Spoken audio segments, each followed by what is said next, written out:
এই বাচ্চাকে একবারে শেষ বয়সে অশীতির পর বৃদ্ধ অবস্থায় এই বাচ্চা দুটি তার ঔরসে জন্মগ্রহণ করেছে। তিনি যখন মায়ুস হয়ে গিয়েছিলেন, আল্লাহ তাআলা কোরআনে কারীমে সূরা আস-সাদ, সূরা সুআদ ওই সমস্ত সূরাগুলোতে হযরত ইব্রাহিম আলাইহিস সালামের আকীদের কথা এবং তার সন্তান জন্মের কথাগুলি আলোচনা করেছেন। অবশ্যই আলোচনা করব না, জাস্ট আমি ওদিকে যাব না, দিকে গেলে আমার মূল দিন থেকে আমি সরে যাই। মূল টার্গেট হলো বনি ইসরায়েলকে আপনাদের সামনে পরিচয় করে দেওয়া। হযরত ইব্রাহিম আলাইহিস সালামের দুটি ছেলে সন্তান ছিল, একজন ইসমাঈল আলাইহিস সালাম আর একজন ইসহাক আলাইহিস সালাম। আল্লাহ রাব্বুল আলামিন তো হযরত ইসমাঈল আলাইহিস সালামকে মা হাজেরা সহ মক্কায় জন্ম দিলেন, ওখানে পাঠিয়ে দিলেন। আর ইসমাঈল আলাইহিস সালাম ফিলিস্তিনে জন্মগ্রহণ করেছেন। আল্লাহ সুবহানাহু ওয়া তাআলা হযরত ইব্রাহিম আলাইহিস সালামকে সন্তান দেন না, যখন দিলেন তখন একবারে এত দিলেন যে চাওয়ার চেয়ে বেশি দিয়ে দিলেন। আল্লাহ তাআলা কোরআনে কারীমে অন্য এক আয়াতে ইরশাদ করেছেন, ওয়ামিন ওয়ারাই ইসহাক ইয়াকুব, ইসহাকের পরে আমি তোমাকে ইয়াকুবকে দান করব। এতদিন ছেলে দেয় না, এখন ছেলের ঘরে নাতির নাম বলে দিয়েছে। আমার পরে যে ছেলেটা দিব, এই ছেলের নাতির নাম হবে ইয়াকুব।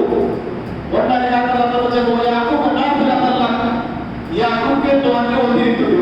এটা বোনাস। তুমি চাইছিলে ছেলে, ছেলে তো দিছি বোনাস হিসেবে তো না দিবি। অনেকে ছেলে হয় কিন্তু ছেলের ওয়ারিশ হয় না, ছেলের বেশি কন্যা হতে থাকে, মেয়ে হতে থাকে, ছেলে আর ওয়ারিশ মানে পুরুষ ওয়ারিশ রেখে দিতে পারে না। আল্লাহ তাআলা ছেলের পরে নাতি পুরুষ ওয়ারিশের কথা হযরত ইব্রাহিমকে সুসংবাদ দিয়ে দিয়েছে।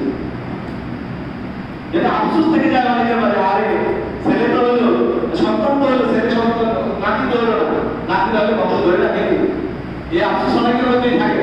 আল্লাহ তাআলা ইব্রাহিম আলাইহিস সালামের জীবদ্দশায় এই আফসোস সমাধান করে দিয়েছেন। ইব্রাহিম টেনশনে কিছু নাই, তোমাকে ছেলেও দিব, ছেলের সাথে বোনাস হিসেবে নাতি ইয়াকুব ইসহাকের ঘরে জন্মগ্রহণ। ইয়াকুব আলাইহিস সালাম তিনি নবী ছিলেন, হযরত ইব্রাহিম আলাইহিস সালামের নাতি, যোগ্যতা এবং বংশ পরিচয়ের দিক থেকে উচ্চ মানের মানুষ। আর তারই ছিল হযরত ইউসুফ আলাইহিস সালাম, তিনি আরো মানে প্রসিদ্ধি লাভ করেছেন বাবা ইয়াকুবের চেয়ে। এই দুটো রাষ্ট্র ক্ষমতা এবং নবুয়ত দুটোকে একত্রিত করেছিলেন। ইউসুফ আলাইহিস সালামের জিন্দেগি হলো তিনি একদিকে প্রশাসক, আর একদিকে তিনি নবী, মানে আরেকদিকে তিনি আল্লাহ রাসূল এবং নবী হিসেবে প্রেরিত হয়েছেন। এই দুটো জিনিসকে সুসমন্বিত হয়েছে হযরত ইউসুফ আলাইহিস সালামের জীবনে। আপনারা জানেন যে বনি ইসরাঈল, ইয়াকুব আলাইহিস সালামের আরেকটা নাম ছিল ইসরাঈল। এটা হিব্রু ভাষা। হিব্রু ভাষায় ইসরাঈল হলো আল্লাহর বান্দা, আব্দুল্লাহ। ইসরাঈল আব্দুল্লাহ, আল্লাহর বান্দা। তো হযরত ইয়াকুব আলাইহিস সালাম ওনার ছেলে ছিল 12টা, 12 ছেলে ছিল।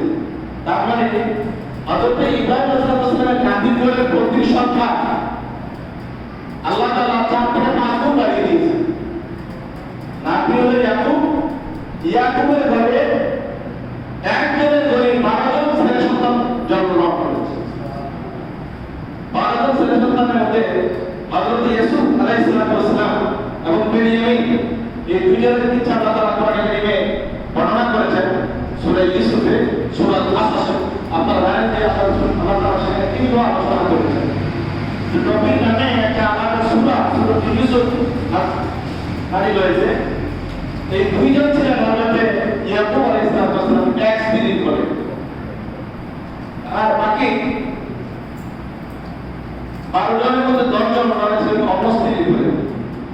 আপনারা জানেন যে বেনিয়ামিন এবং ইউসুফ এই দুইজনে কত সংগ্রামপূর্ণ জীবন পরিচালনা করে একটি অবস্থানে গিয়েছিলেন। এছাড়া হযরত ইয়াকুব আলাইহিস সালামের অন্য ছেলেদের নাম ছিল লাবি, ইয়াহুদা। এই শব্দটা আপনাকে ভালোভাবে মনে রাখতে হবে। ইয়াহুদা ওনার আরেকটা উচ্চারণ হলো ইয়াহুদা।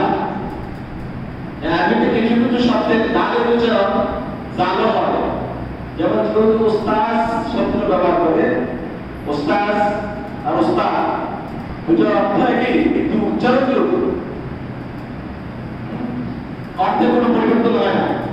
ইয়াহুদা কিন্তু তার আরেকটা উচ্চারণ হলো ইয়াহুদা। এই ইয়াহুদা থেকে ইয়াহুদি, যারা নিজেদেরকে ইহুদি হিসেবে পরিচয় দেয়, এই জন্য এই নামটা একটু বিশেষভাবে মনে রাখতে হবে। ইয়াকুব আলাইহিস সালামের এক ছেলের নাম ছিল ইয়াহুদা বা ইয়াহুদা, আরেক ছেলের নাম ইয়াসাকের। শামউল, আপনারা শামউল আলাইহিস সালাম নাম শুনেছেন, উনি নবী ছিলেন।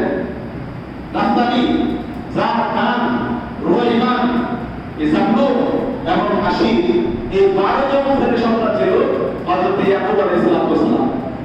এর মধ্যে দুটো ছেলে নবুয়ত পেয়েছে, হযরত শামউল আর হযরত ইউসুফ আলাইহিস সালাম, এই দুজন নবুয়ত পেয়েছিলেন, বাকিরা নবী হতে পারেন। তো হযরত ইয়াকুব আলাইহিস সালামের আরেকটা নাম ইসরাইল, এটা আগে বলেছি, এটা অনুবাদ হয় আব্দুল্লাহ বা সাফওয়াতুল্লাহ, আল্লাহর জন্য উৎসর্গীকৃত। তো ইয়াকুব আলাইহিস সালাম উনি নিজেকে তিনি একবার হযরত ইব্রাহিম আলাইহিস সালাম ধর্মে পড়েছিলেন, নবী ছিলেন না, বাট তিনি হযরত ইব্রাহিম আলাইহিস সালাম এবং বাবা ইসহাক আলাইহিস সালামের ঈমান, আকীদা, বিশ্বাস এর উপরে বেড়ে উঠেছেন। তার নিজস্ব কোনো আকীদা, ধর্ম, নবুয়ত, দ্বীন ছিল না, হানিফা, মুসলিমা। আর এখন যে আপনারা ইহুদি ধর্ম দেখছেন, যেটা বর্তমানে প্রচলিত বিকৃত ইহুদি ধর্ম, হযরত ইয়াকুব এই ধর্মগুলোকে প্রশ্নই ওঠে। যদিও তার নাম ভাঙিয়ে ইহুদিরা নিজেদেরকে পরিচয় দেয় আমরা ইহুদি।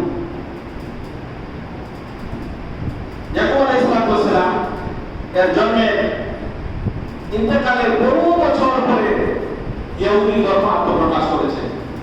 মুরুদ্দারা দাবি করে যে মুসা আলাইহিস সালামের আমরা অনুসরণ করি, তাওরাত আমাদের আয়াদিকা দিন, পুরাতন কিতাব, তাওরাত হলো আমাদের মুবারক কিতাব, এটা আমাদের ধর্মীয় গ্রন্থ। আর বনী ইসরাঈলের কথা আল্লাহ সুবহানাহু ওয়া তাআলা কোরআনে কারীমে, বনী ইসরাঈল অথবা ইসরাঈল শব্দটা কোরআনে কারীমে আল্লাহ সুবহানাহু ওয়া তাআলা 43 বার উল্লেখ করেছেন। সবচেয়ে বেশি যে নবীর নামটি কোরআনে উল্লেখিত হয়েছে, তিনি হলেন হযরত মুসা আলাইহিস সালাম। আর আল্লাহ সুবহানাহু ওয়া তাআলা গোটা কোরআন জুড়ে মাত্র 8 বার ইহুদিদের নাম উল্লেখ করেছেন, শব্দটি উল্লেখ করেছেন। আর ইসরাঈল শব্দটি উল্লেখ করেছেন 43 বারের বেশি। ইসরাঈলের ওরাই যারা নাকি সরাসরি ইয়াহুদা এর বংশধর ছিল, ইয়াকুব আলাইহিস সালামের বংশধর ছিল, তারা ইসরাঈল। এখন এই ইসরাঈল রাষ্ট্র দেখতে পাচ্ছেন, তারা নবী ইয়াকুব আলাইহিস সালামের নাম ভাঙিয়ে নিজের পরিচয় দিচ্ছে। মূলত এরা কিন্তু নবী ইয়াকুবের বংশধর নয়। এখানে 3% লোক পাবেন যারা প্রকৃত ইয়াকুবের বংশধর, আর বাকি সবগুলি কনভার্টেড ইহুদি। আমরা আলোচনা করলে আপনারা বাকি বিষয়টি ক্লিয়ার হয়ে যাবে। কনভার্টেড ইহুদি, কনভার্টেড ইসরাঈল, মূল এরা ইসরাঈলি নয়। আল্লাহ সুবহানাহু ওয়া তাআলা কোরআনে কারীম সূরাতুল বাকারা, সূরাতুল আলী ইমরান, ইউনূস, ইউসুফ, মায়েদা, কাসাস, নাম, মারইয়াম, সূরাতুল ইসরা, সূরাতুল আরাফ, সূরাতুল তাহা, সূরাতুল সাফ, সূরাতুল শুআরা, সূরাতুল আম্বিয়া, ওয়াস সামা ওয়াজ যুখরুফ, এই সূরাগুলোতে আল্লাহ সুবহানাহু ওয়া তাআলা বনী ইসরাঈল সম্পর্কে আলোচনা করেছেন। বনী ইসরাঈল সম্পর্কে আল্লাহ সুবহানাহু ওয়া তাআলা এই সমস্ত সূরাগুলোতে আলোচনা করেছেন। সূরাতুল জাসিয়ার 16 নম্বর আয়াতে আল্লাহ রাব্বুল আলামিন ইরশাদ করেন, ওয়ালাকাদ আতাইনা বনী ইসরাঈল কিতাব, আমি বনী ইসরাঈলকে কিতাব দিয়েছি, ওয়াল হুকমা ওয়ান নবুওয়া, একমত দিয়েছি, নবুয়ত দিয়েছি, তাদেরকে কর্তৃত্বের ক্ষমতাও দিয়েছি, নবুয়তের দায়িত্ব দিয়েছি। ওয়ালাকাদনাহুম মিনাত তাইয়্যিবাতি ওয়া ফাদ্দালনাহুম আলাল আলামিন, আমি তাদেরকে তাইয়্যিবাত, হালাল অনেক বিষয় বস্তুগুলোকে দিক হিসেবে তাদের জন্য সুসাব্যস্ত করেছি এবং তাদেরকে বিশ্ববাসীদের উপর মর্যাদা দান করেছি। আল্লাহ সুবহানাহু ওয়া তাআলা কোরআনে কারীম সূরাতুল বাকারায় বনী ইসরাঈলের সম্পর্কে দীর্ঘ আলোচনা করেছেন।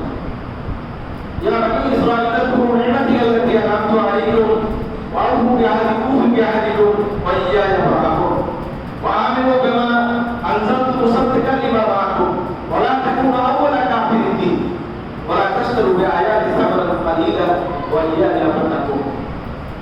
আর অনেকগুলো আয়াত করে আল্লাহ তাআলা বর্ণনা করেছেন। সূরা বাকারা 44 নম্বর আয়াত থেকে শুরু করে প্রায় 47 নম্বর আয়াত পর্যন্ত আল্লাহ রাব্বুল আলামিন বনী ইসরাঈলের সম্পর্কে আলোচনা করেছেন। কোরআনে কারিমে বনী ইসরাঈলের যত আলোচনা এসেছে কোথাও আল্লাহ তাআলা বনী ইসরাঈলকে উপহাস করেননি, দোষী সাব্যস্ত করেননি, আল্লাহর বিপক্ষ শক্তি হিসেবে তাদেরকে উপস্থাপন করেননি। কিন্তু যত জায়গায় আল্লাহ ইহুদিদের উল্লেখ করেছেন সব জায়গায় আল্লাহ তাআলা প্রতিপক্ষ, মুশরিক এবং মুসলমানদের দুশমন হিসেবে ইহুদিদেরকে চিহ্নিত করে আয়াতগুলো আল্লাহ তাআলা নাযিল করেছেন। সুতরাং বনী ইসরাঈল যারা হযরত ইয়াকুবের বংশধর তারা ভিন্ন বিষয়। বর্তমান বিশ্বে আমরা যাদেরকে ইহুদি দেখতে পাই তারা ভিন্ন বিষয়। আপনারা যারা বেশি পড়ার অভ্যাস আছে আরবিতে আল-মানসুরা আল-ইয়াহুদিয়া, ইহুদিদের উপরে একটা আপনার অভিযান আছে। এটা আপনার একটা বড় ধরনের লিখনি, কি বলে আপনার অভিযান নয়, আল-মানসুরা বায়োগ্রাফি, এটা বিশাল করে লেখা এবং ইহুদিরা নিজেরা বের করেছে। ওখানে বলে নেবে যে তারা যে ইহুদিরা ইহুদিদেরকে বলেছে দাবি করে এটা যে শতভাগ সত্য নয়, এটা তারাও স্বীকার করে। বাজারে যারা আছে সাধারণ মানুষ তাদের কাছে মার্কেট পেয়ে গেছে ইহুদিরা বনী ইসরাঈল একই জিনিস, কিন্তু মূলত ইহুদি গবেষক যারা তারা এটা স্বীকার করেন বনী ইসরাঈল আর ইহুদি এক নয়। اليهود المعاصرون يعيشون وينشرون أنه نسل بني إسرائيل الأوائل। অনেক ইহুদি মনে করে তারা পূর্ববর্তী বনী ইসরাঈলের বংশধর। الذين وطنوا فلسطين, যারা ফিলিস্তিনে স্থায়ীভাবে বসবাস করে। وهم في زعمهم وارثوا أولئك الإسرائيليين الأوائل الذين كانوا في فلسطين। তারা দাবি করে ফিলিস্তিনে আগ থেকে থাকা স্থায়ীভাবে বসবাসকারী দীর্ঘদিনের বসবাসকারী বনী ইসরাঈলের বংশধরই এই বর্তমান বনী ইসরাঈল। তাদের এই দাবিটি অগ্রহণযোগ্য। এজন্য যে আপনি যদি আল-মানসুরা আল-ইয়াহুদিয়া এই বইটি দেখেন, যেটা ইহুদিদের হাতেই লেখা, তারা বলতেছেন আন্নাহু আনজাবু মিনাল কাসরি শারান তুরকিল আসল। মূলত ইহুদি যত জাতিকে দেখতে পাচ্ছেন তারা হলো মধ্য এশিয়ার একটি জাতি বসবাস করত। কাশ্মীর সাগরের পূর্ব দিক এবং পশ্চিম তীরে একটা বিশাল জনগোষ্ঠী বসবাস করত, যাদেরকে আরবিতে আল-খাজর বলা হয়। এই জাতিটা সেখানে বসবাস করত। সুম্মা আনজামু আল-ইয়াহুদা আনজামু মিনাল কাসরি শারান তুরকিল আসল। তারা মূলত টার্কিশ এবং কাশ্মীর সাগরের পূর্ব এবং উত্তর তীরে বসবাসকারী। তাহাওয়াদু ফিল কারনি ইসলামিল মিলাদি, তারা অষ্টম শতাব্দীতে খ্রিস্টীয় অষ্টম শতাব্দীতে তারা ইহুদি ধর্ম গ্রহণ করেছে। এর আগে এই অঞ্চলে বা ওই গোত্রের কোনো মানুষ ইহুদি ছিল না। তারা অষ্টম সনে এসে ইলাহি খ্রিস্টাব্দে এসে তারা দলে দলে ইহুদি হতে শুরু করেছে। আমি বলছি না, এটা বলছে ইহুদি ধর্মের যারা বিশেষজ্ঞ আল-মানসুরা আল-ইয়াহুদিয়া ওই গ্রন্থার্থ। দীর্ঘ আলোচনা হবে। সুম্মা তাআহাদু বিল কারনি ইসলামিল মিলাদি ওয়া কানা যালিকা শার মিন কাবলু ওয়া তাহিয়া। এই বিশাল গোত্রটি যাদের লক্ষ লক্ষ সদস্য ছিল, তারা ইহুদি ধর্ম গ্রহণ করার আগে সবগুলি মানুষ ছিল মূর্তি পূজক। কারণ ওখানেই তারা মূর্তি পূজক থেকে ইহুদি ধর্ম গ্রহণ করেছে। বর্মশাবক তুর্কিও আরিয় ফি মানতাকাতে আসিয়াল উস্তা, এটা হলো মধ্য এশিয়ায় তারা বসবাস করত। তুর্কি বংশোদ্ভূত এবং এশীয় সভ্য পাণ্ডব। ودولتهم التي تسمى باسم دولة الخزر, তাদের রাষ্ট্র ব্যবস্থা ছিল। এজন্য এই রাষ্ট্র ব্যবস্থাটির নাম ছিল, তাদের এই দেশটির নাম ছিল আল-খাজর। গোত্রের নামে পুরো দেশটির নাম হয়ে গিয়েছিল। এই শাসন ব্যবস্থাটি অষ্টম শতাব্দীতে ছিল কোথায়? কারণ তাছাড়াও ফিলমান থাকাতে বাইরের বাহারিল আসওয়াদ ও বাহারিল কুজবিন, কৃষ্ণ সাগর এবং কাশ্মীর সাগরের মধ্যবর্তী অঞ্চলে তাদের এই শাসন ব্যবস্থাটি দেশটি চালু ছিল। وتشكل منطقة شمال أذربيجان وأرمينيا وتركستان وجميع حدود قسمه আপনারা দেখতে পাবেন এসকিমো এবং তার আশেপাশের এলাকাগুলি আর কি আপনার আজারবাইজান, আর্মেনিয়া এবং ইউক্রেন মস্কোর আশেপাশের এলাকায় তাদের এই রাষ্ট্র ব্যবস্থা চালু ছিল। সেটা ছিল খ্রিস্টীয় অষ্টম শতাব্দীর কথা। وكان بعض القزبين يسمى بعض الخزرج, যেটাকে আমরা আরবিতে কুজবিন বা কাশ্মীর সাগরকে আরবিতে কুজবিন বলি। শুধু এর আশেপাশে ওই উত্তরটি বসবাস করার কারণে ওই কাশ্মীর সাগরটির বিকল্প নাম হয়ে গেছিল বাহরুল খাজরাজ, যেহেতু খাজ গোত্রের আশেপাশে বসবাস করে। ولا يوجد في آيات من بني إسرائيل مثل قاتلهم الله অল্প এরপরে ওরা সেখান থেকে যখন খ্রিস্টান ইহুদি হয়ে গেল, ইহুদিদের সাথে বিভিন্ন জাতিদের বারবার সংঘাত হতে লাগলো, তারা গোটা পৃথিবীতে ছড়িয়ে পড়লো। এখন আর ইহুদিরা এক জায়গায়, তারা কিছু আমেরিকায়, কিছু ব্রিটেনে, কিছু ফ্রান্সে, সারা বিশ্বে তারা ছড়িয়ে ছিটিয়ে পড়লো। এটা অষ্টম শতাব্দীর পরে বহুবার তাদের সাথে আশেপাশের রাষ্ট্র এবং মুসলিমদের যুদ্ধ হয়েছে। এই যুদ্ধে তারা পরাজিত হয়েছে, বিভিন্ন জায়গায় তারা ছড়িয়ে ছিটিয়ে গিয়েছে। মূলত এরা কেবলই হযরতে ইয়াকুব আলাইহিস সালাম অথবা তার সন্তান ইহুদা পৌরজাত সন্তান ছিল না, তারা ছিল কনভার্টেড ইহুদি এবং এরাই হলো সবচেয়ে নিকৃষ্ট ইহুদি, যারা মুসলমানদের উপর সবচেয়ে বেশি আক্রমণাত্মক। আল্লাহ সুবহানাহু ওয়া তাআলা কোরআনে কারীমে যতবার বনী ইসরাঈলের কথা উল্লেখ করেছেন, কোথাও কাতালাহুল্লাহ উল্লাত আইদিহিম অথবা লাআনাহুল্লাহ এই ধরনের কোন শব্দই বনী ইসরাঈলের ব্যাপারে উল্লেখ করেন নাই। এই শব্দগুলো সব ব্যবহার করেছেন ইহুদিদের উপর। সুতরাং আমরা যাদেরকে এখন দেখতে পাচ্ছি আমাদের বর্তমান ইহুদি, তবে 1% লোক হবে না যারা মূলত বনি ইসরাইল, কিন্তু রাষ্ট্রটার নাম দিয়ে দিয়েছে ইসরাইল, রাষ্ট্রটার নাম কিন্তু দিয়েছে ইসরাইল। মানে বুঝাতে চাচ্ছে আমরা ইয়াকুবুরই বংশ। আল্লাহ সুবহানাহু ওয়া তাআলা কোরআনে কারীমে ইহুদিদের কথা আলোচনা করেছেন। আরো যেভাবে এই বিষয়ে আলোচনা করবো, আজকে খুব সময় নেই, যা শুধু ইহুদি কারা এদেরকে পরিচিতি এতক্ষণ পরে ইসরাইলের কথা বলেছি। হযরত ইয়াকুব আলাইহিস সালাম একটি রকম ছিল, ছেলে ছিল এক, ওর নাম ছিল ইয়াহুদা, যেটা আমরা আপনাকে আগে বলেছি। তার নাম থেকে এখানে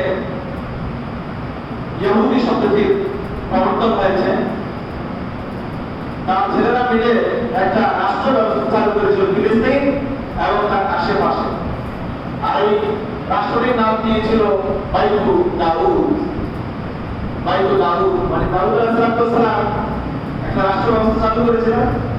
তার ইন্তেকালের পরে ইহুদিরা আরেকটা রাষ্ট্র ব্যবস্থা চালু করেছে, নাম দিয়েছে হযরত দাউদ আলাইহিস সালামের নামে, যাকে ইংরেজিতে ডেভিড বলে, দাউদ। সব নবীদের নামে কিন্তু খ্রিস্টান এবং ইহুদিরা ব্যবহার করে, যেহেতু এই নবী রাসূলুল্লাহ অধিকাংশই এসেছেন ইহুদিদের মাঝে, এজন্য তাদের অধিকাংশের নামে কিন্তু নবীদের নাম, কিন্তু বিকৃত নাম। পরিষ্কার করে দাউদ বর্ণনা করবে ডেভিড। তো হযরত দাউদ আলাইহিস সালাম এর বংশধর হিসেবে নিজেকে পরিচয় দিতে এবং তারা বাইতুল দাউদ নামে একটি রাষ্ট্র ব্যবস্থা চালু করেছে। আমরা যদি দেখি 1948 সাল গোটা বিশ্বের জন্য একটি কলঙ্কিত বছর, বিশ্ববাসীর জন্য একটি কলঙ্কিত বছর ছিল 1948 সাল। 1948 সালে তারা ইসরায়েল রাষ্ট্রটি তৈরি করেছে।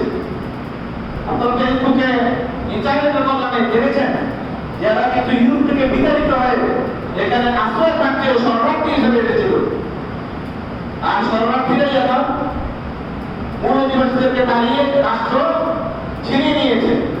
সেখানে একটু জায়গা করে দেওয়া হয়েছিল, ব্রিটেন এবং আমেরিকা মিলে তাদেরকে ওখানে প্রথম থাকার ব্যবস্থা করে দিয়েছে। আর এটা 1948 সাল, এটা ছিল মুসলমানদের জন্য সবচেয়ে দুর্যোগপূর্ণ বছর আর ইহুদিদের বিজয়ের বছর।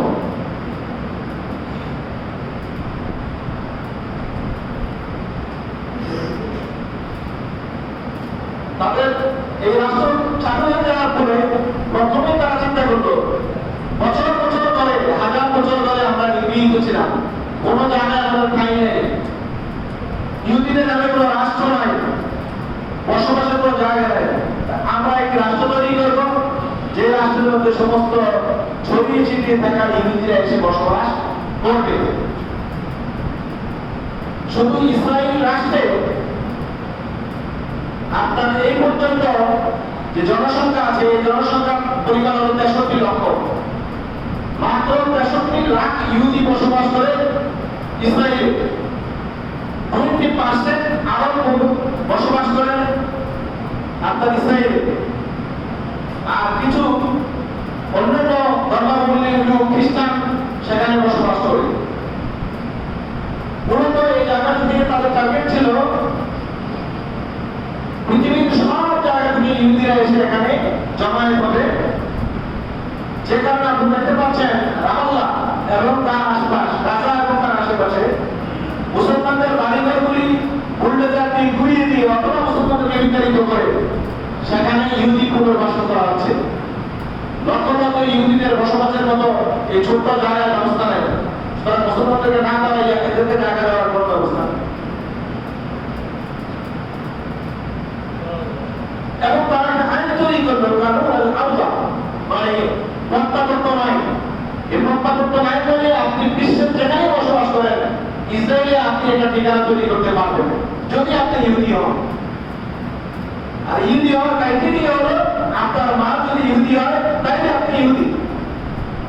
আর ওই ইহুদি মেয়ে যাকে বিয়ে করেন না কেন, মুসলিম, নন মুসলিম, খ্রিস্টান, যাকে বিয়ে করে তার সন্তান হয়ে যাবে জন্মসূত্রে ইহুদি।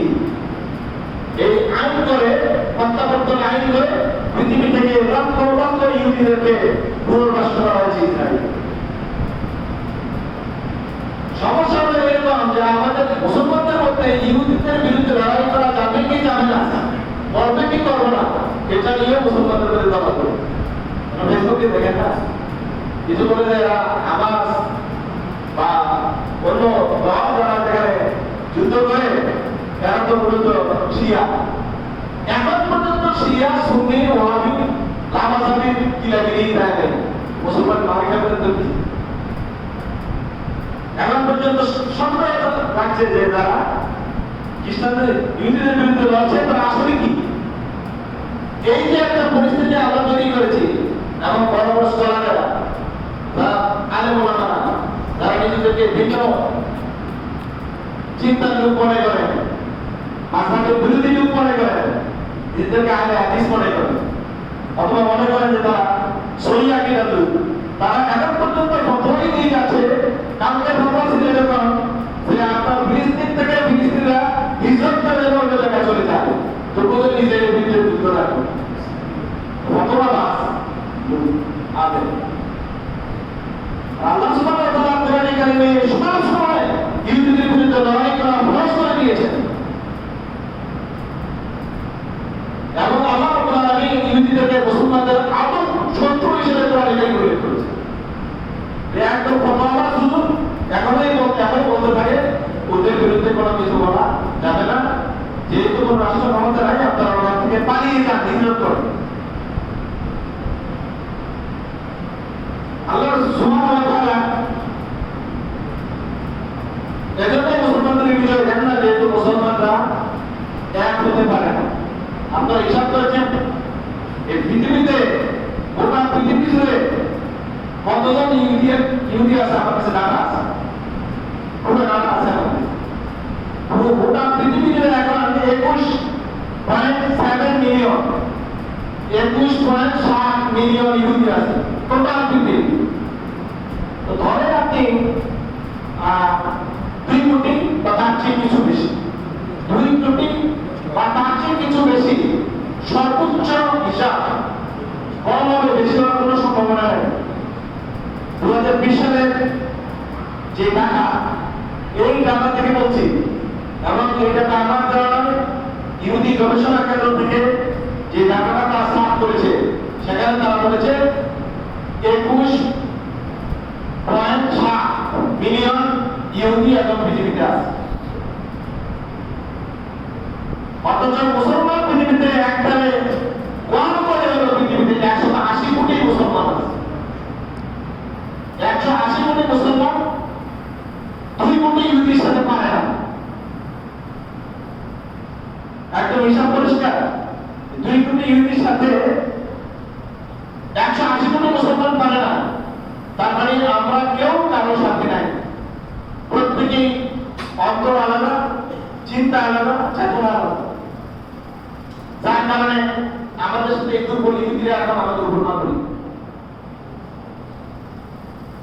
একটা হিসাব যা দেখেছি এ পর্যন্ত, আমি 48 সালের ভোট থেকে এ পর্যন্ত কয়েক বছর একবারে কমে গেছে ইহুদিদের জনসংখ্যা। এই জনসংখ্যা হ্রাসের পিছনেও আল্লাহ সুবহানাহু ওয়া তাআলার বড় ঠিক রেশমা আছে। যদি তা না হতো, ইহুদিদের অত্যাচারে পৃথিবীর কোনো মানুষ আছে না। দেখেন, ইহুদিরা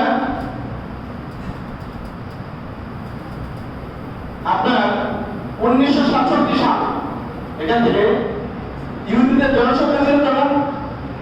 13.8 মিলিয়ন টোটাল পৃথিবী।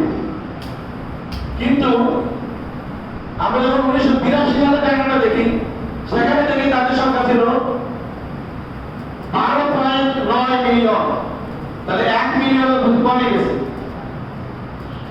কথা ছিল বেড়ে যাওয়া, কিন্তু ইহুদিরা 82 সালে এসে এই 67 সাল থেকে 82 সাল পর্যন্ত তাদের সংখ্যা 1 লাখ কমে গেছে। নিয়ন্ত্রণ কিন্তু আল্লাহ করেন, আপনি না, আমি না।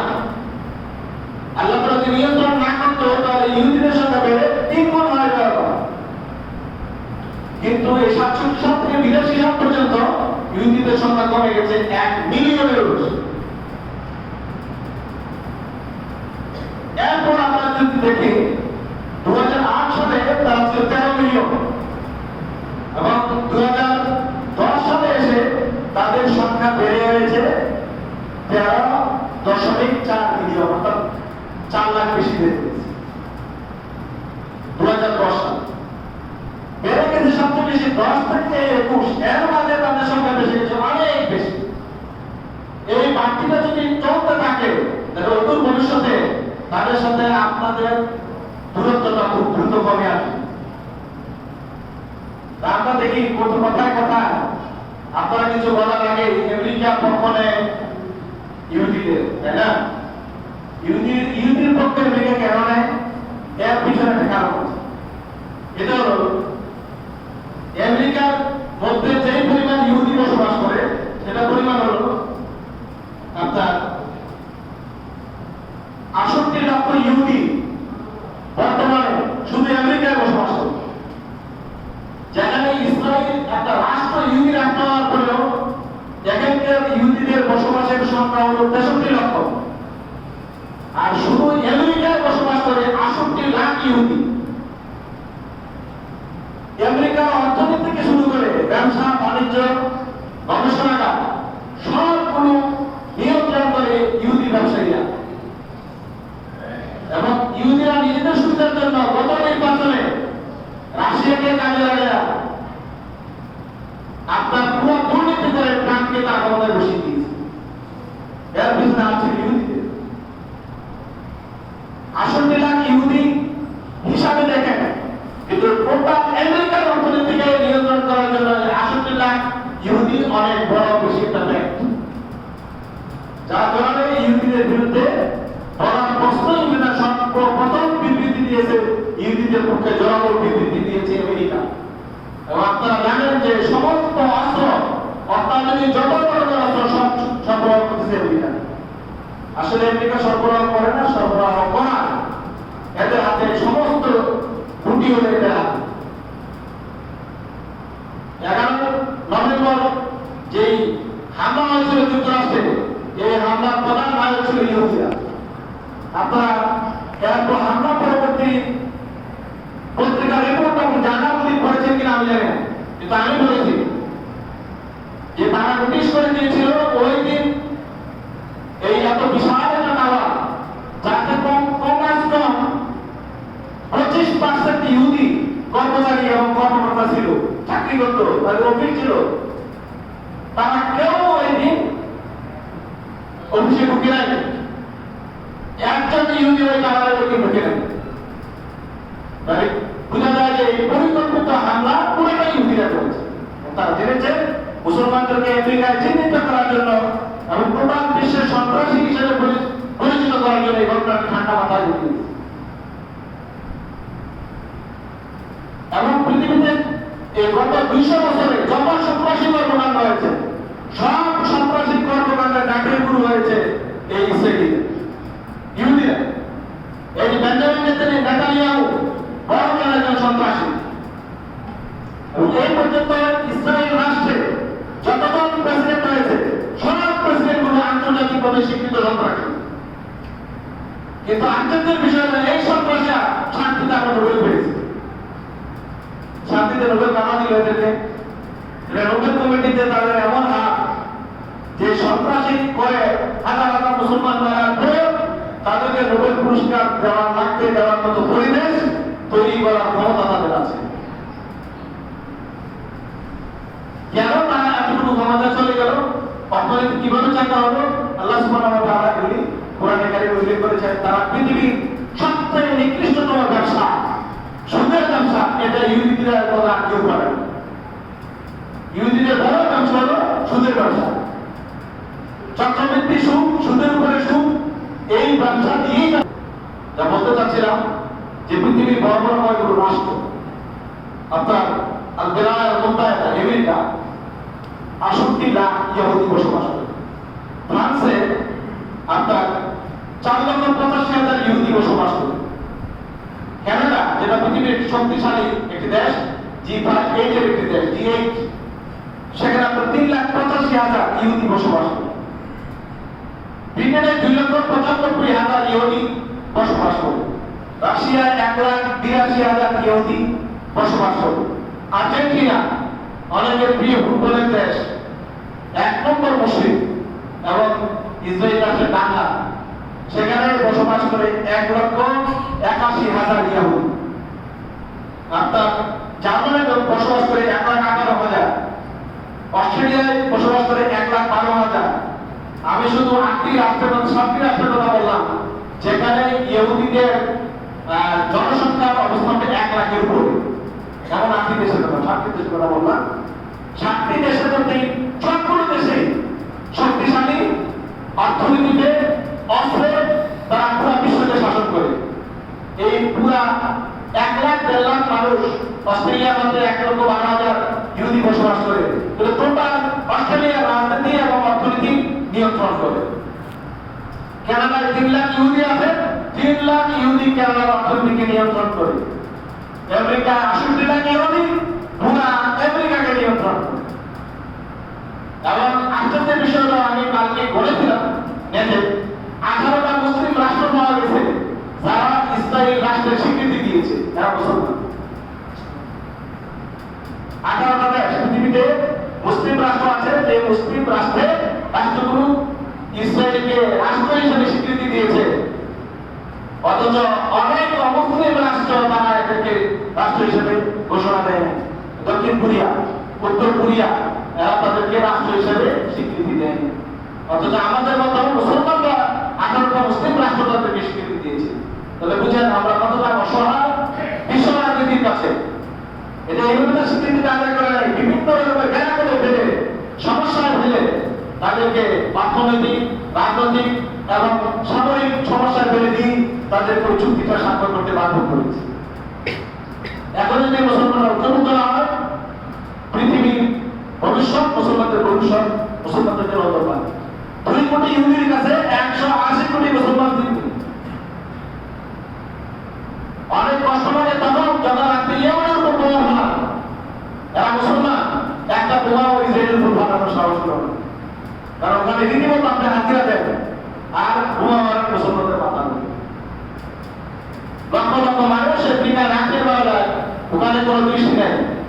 দৃষ্টি হল শুধুমাত্র কে শিয়া, কে সুন্নি, কে মাযহাবি, কে লামাযাবি, জিহাদ করা যাবে কি যাবে না, না করলে কি সুবিধা, করলে কি সুবিধা, এ নিয়ে আলোচনা চলছে। আল্লাহ সুবহানাহু ওয়া তাআলা আমাদের সবাইকে বোঝার তৌফিক দান করুন। আমি সবাই বলি আমিন। আগামী জীবনে ইনশাআল্লাহ ইহুদিদের সিফাত গুণাবলী আল্লাহ তাআলা যা কোরআনে বর্ণনা করেছেন এই বিষয়ে আলোচনা করা হবে। আল্লাহ তাআলা আপনাদের সবাইকে আশা শোনার তৌফিক দান করুন। আমরা পছন্দ করি